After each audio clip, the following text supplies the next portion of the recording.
Kumusta mga pare koy? Kumusta ang lahat? Ako pala si Noelski Hokage, ang bago niyong kaibigan. Tulad niyo rin, isang fanatic ni Naruto. Lahat ng anime, Naruto talaga ang pinakapaborito ko. So sana pag dumaan ito sa wall mo, ma-like, ma-share at ma-subscribe mo na rin ang munting channel ko, Noelski Hokage. Search nyo na lang mga pare koy. So, ano pa bang pagpipintuhan natin? Ano bang pag-uusapan natin? Ito ay tungkol sa kwento ng pinakaunang Raikage. Hindi siya nakita sa episode ni Naruto, sa kwento ni Naruto. Pero may na-search ako at may nalaman ako. Ikikwento ko sa inyo, pero bagong lahat, pa-heart naman dyan, pa-like naman dyan, pa-subscribe naman dyan. Okay. Ang kwento natin ng unang Raikage ay nagngangalang A. A as in Alpha. Noong unang panahon, sa gitna ng kaguluhan, matapos ang Warring State period, unti-unting nabuo ang mundo ng mga shinobi.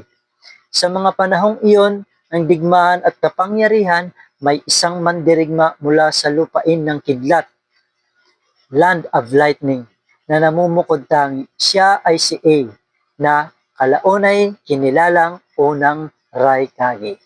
Si A ay isang makapangyarihang shinobi sa bantog na kanyang lakas at kakayahan gamitin ang kidlat sa pakikipaglaban. Nagmula siya sa isang malakas na angkan sa lupain ng kidlat.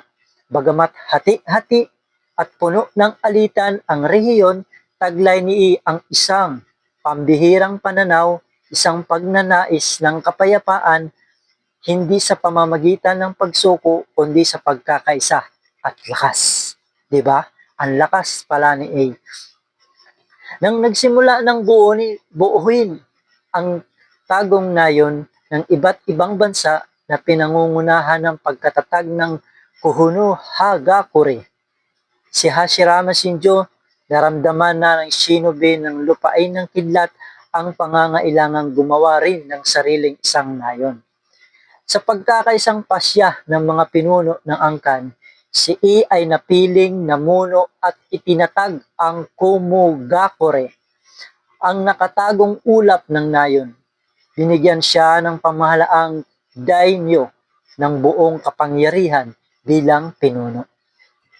So ayun na nga. At dito niya kinuha ang titulong Raikage na nangangahulugang aninong kidlat. So ganun ang mga Raikage, malakas, mabilis na parang kidlat. Ang unang sa kasaysayan ng Raikage. Sa ilalim ng pamumuno ni A, itinayo ang Kumugakure sa mataas na kabundukan na napalilibutan ng ulap upang ito'y manatiling lihim at ligtas mula sa kaaway. Pinagbuklod niya ang malalakas na angkan at ipinatupad ang disiplina gamit ang lakas at tiwala.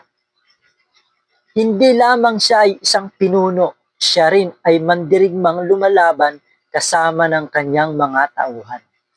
Sa kanyang nagsimula ang reputasyon ng Kumugakure bilang isang malakas at militaristikong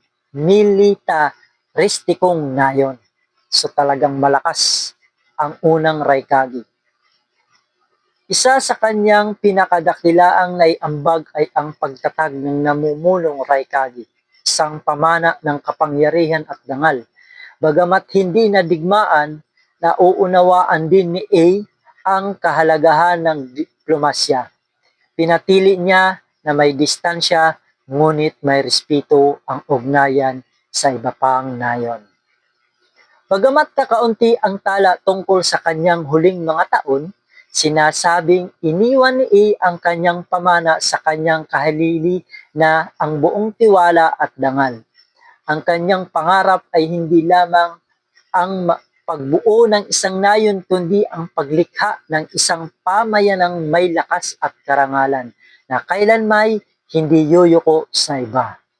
Si I ang unang Raikage ay nananatiling isang alamat, isang simbolo ng lakas ng loob, pagkakaisa at pwersa ng kalikasan na siyang naging pundasyon ng Kumugakure